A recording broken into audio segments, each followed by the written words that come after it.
Hello, everyone, and welcome back to Love and Life, the channel for sharing knowledge on holistic self-development through great books.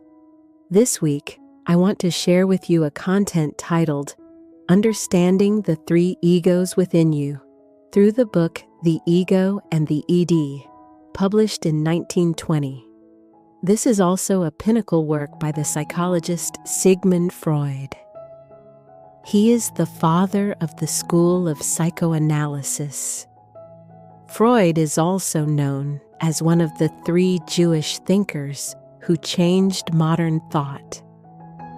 The author said that human understanding of consciousness is just the tip of the iceberg. The unconscious hidden deep below the sea is what truly holds importance, affecting our psychology and emotions. Today's classic psychology book will show you that you have three eyes within you: the id, the ego, and the superego. This is also the important model of the mind in the school of psychoanalysis. The relationship between the id, ego, and superego can be illustrated by a famous picture: a carriage with a passenger. The horse with the reins is the id, instinct. The rider in the middle is the ego, and the passenger waving their arms and legs in the back is the superego. Here, the id represents desire. When you are the id, you follow the pleasure principle, acting and expressing the most unconscious human instincts. The ego represents reason. When your ego is in charge, it tries to change the pleasure principle into the reality principle, helping you take responsibility for solving life's problems. The superego represents moral guidance. It sets goals, evaluates the self's different behaviors, and is also the I that everyone wishes to become. The reason many people often feel distressed, confused, and face difficulties in life is that they don't know how to properly handle the relationship between these three eyes within themselves. So today, let's embark on a journey to understand these three: the id, the ego, and the superego, so we can understand the person within us more clearly. Please listen to today's sharing.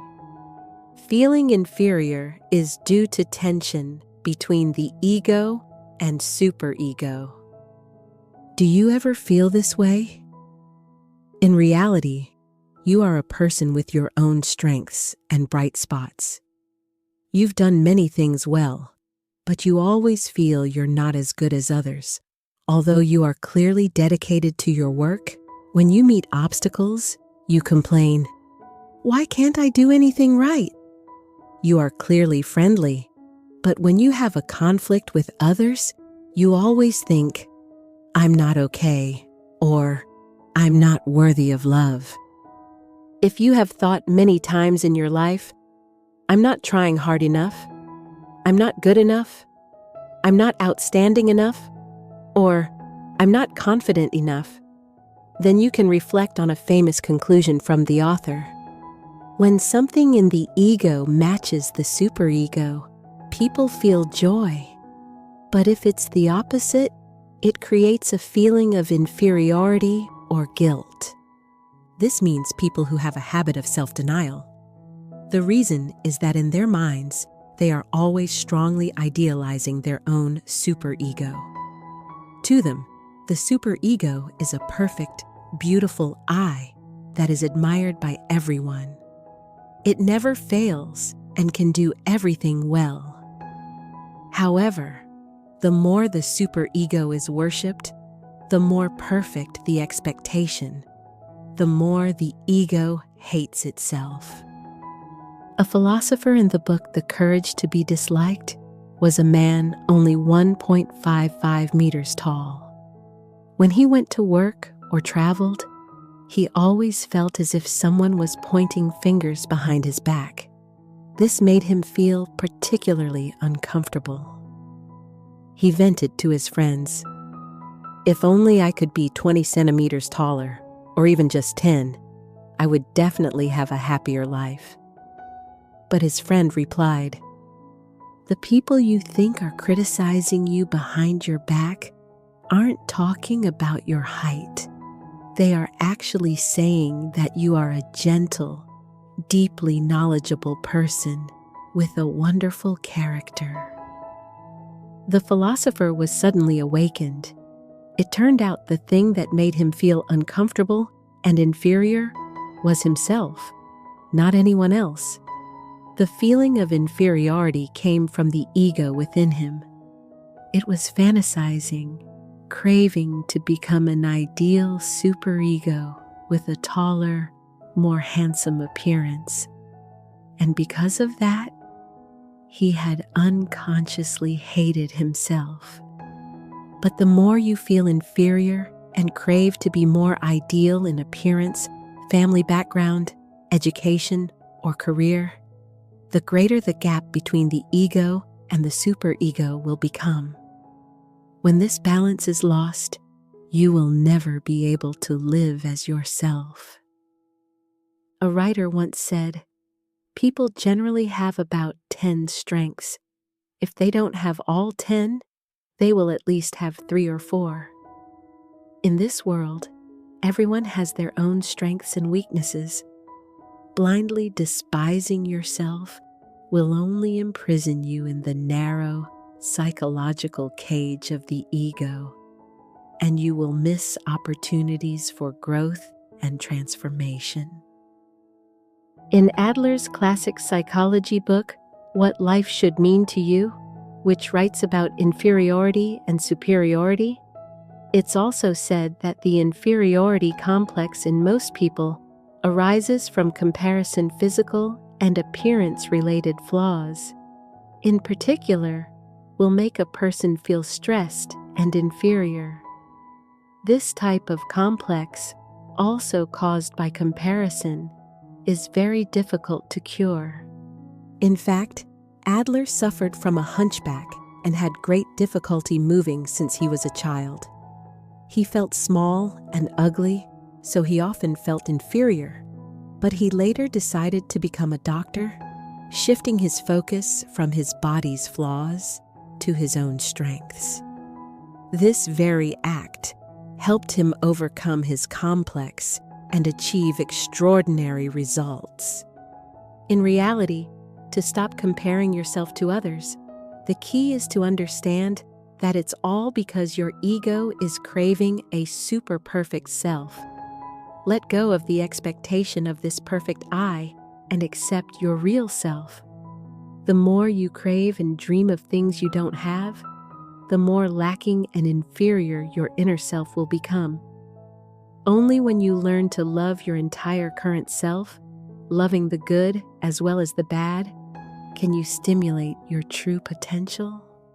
Falling into anxiety is due to the superego, demanding too much of the ego. The origin of anxiety in people is due to over-magnifying the self.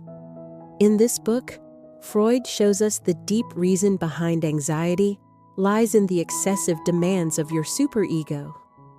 You'll see that some people have a superego that sets low demands, so the ego can easily coordinate the relationship between the id and superego. If all three live peacefully, the heart will not have blind anxiety. But some people have a superego that always demands a lot, while their ego's ability to manage is limited. It cannot overcome the obstacles of instinct, the ID. At this point, the three are in conflict. The person will feel anxious and discouraged. In other words, once you set demands that are too high for yourself and do not allow yourself to make mistakes, anxiety will grow. If uncontrolled, it will spread like poison until it takes over your entire mind and destroys your life. The social psychologist Shalom Schwartz, through a study, found that there are two types of people.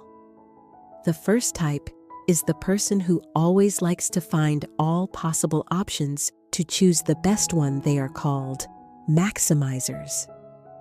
The second type is the person who just needs to find a good enough option to feel satisfied. They are called satisficers.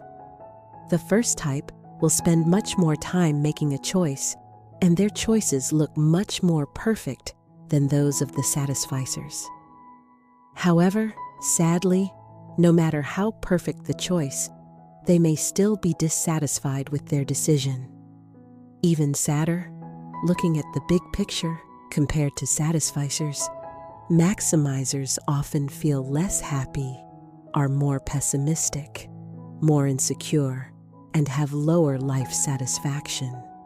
They are also more likely to regret, self-blame, and fall into depression.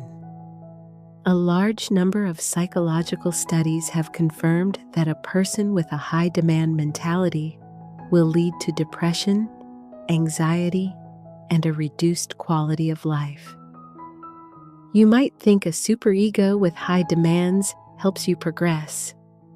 But in one study, Ellen Langer, a positive psychologist at Harvard, explored the effect of being open to mistakes through an experiment. She randomly divided participants into 3 groups and asked them to give a speech.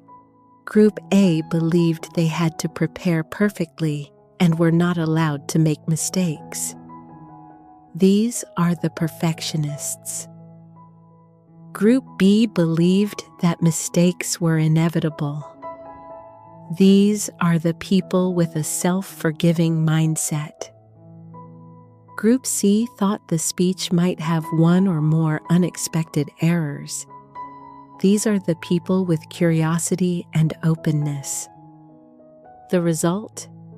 Group C felt the most comfortable, was the least anxious during the presentation, and generally received the highest ratings from the audience. This happened because these people appropriately lowered the superego's demands. Instead, they just focused on their own experience. Therefore, don't be afraid of making mistakes. Making mistakes is not something we should avoid. Once a mistake happens, we also shouldn't just use consolation to soothe ourselves. Making mistakes can be encouraged and honored. It can even lead to better performance. Try to remember, you made mistakes recklessly as a child learning to talk. Do you know how many meaningless words you spoke back then? But were you anxious?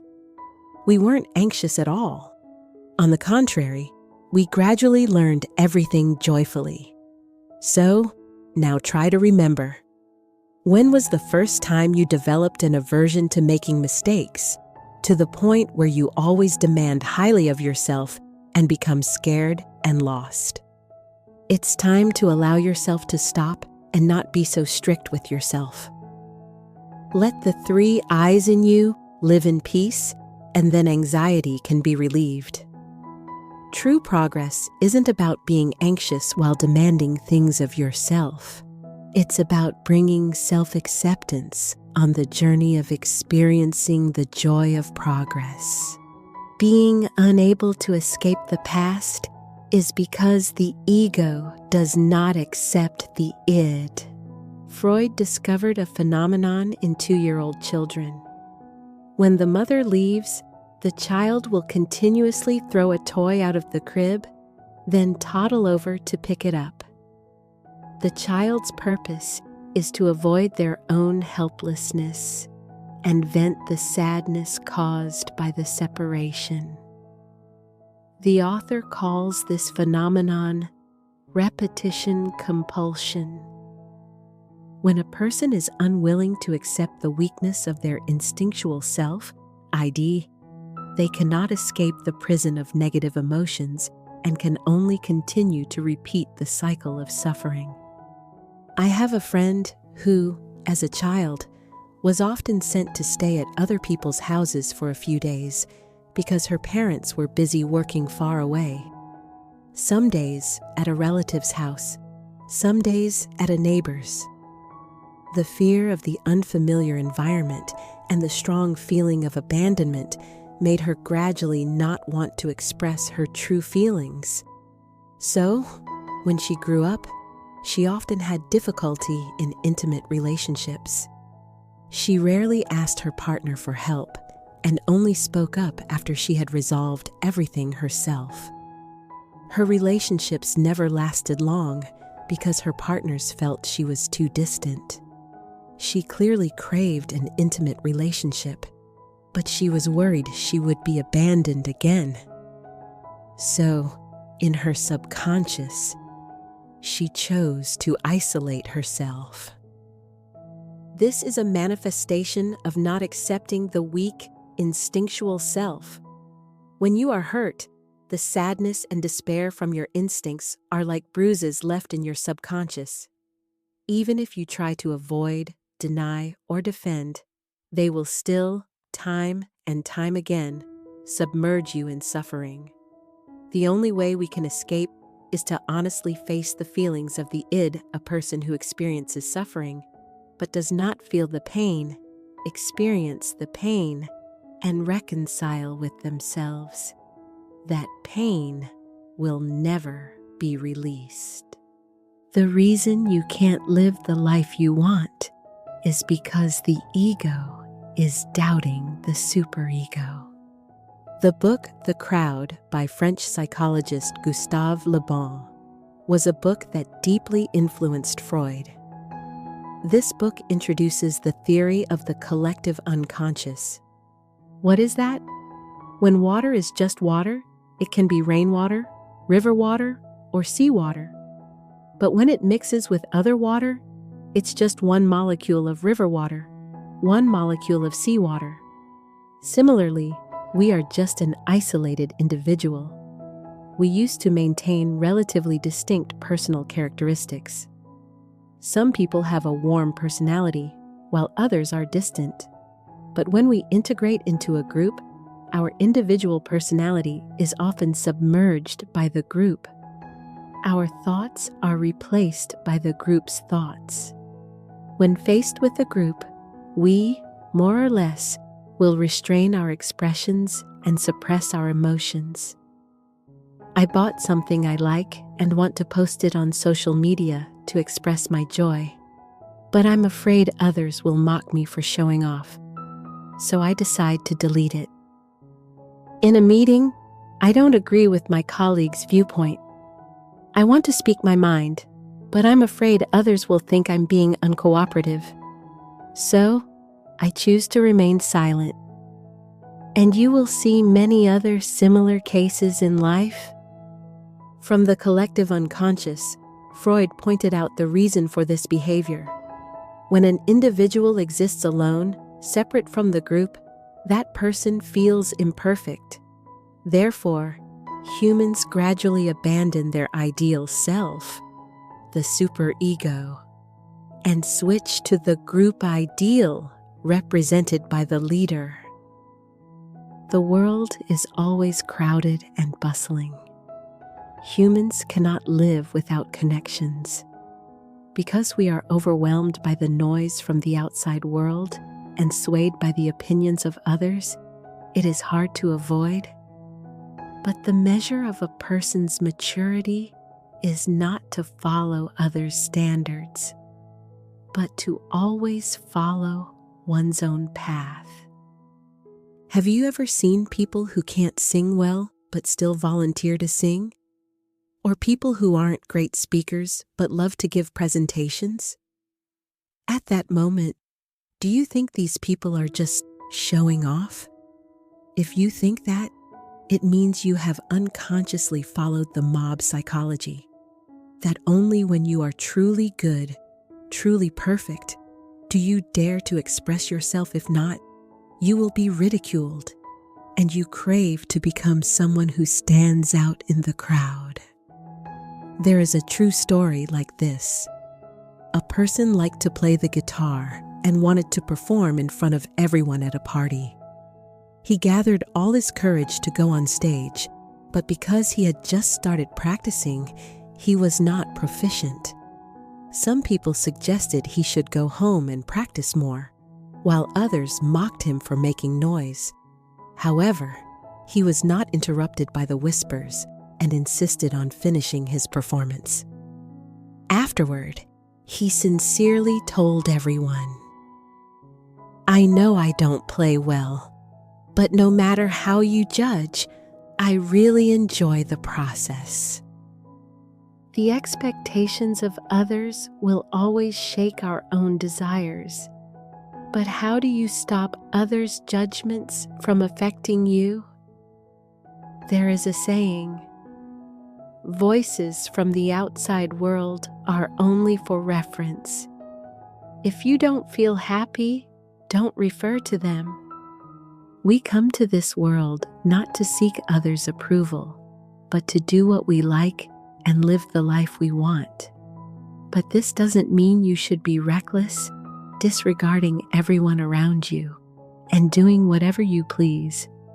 It means you need a correct awareness of yourself when you are in a group. Don't look up to some external ideal. No matter how hard you try, you cannot please everyone.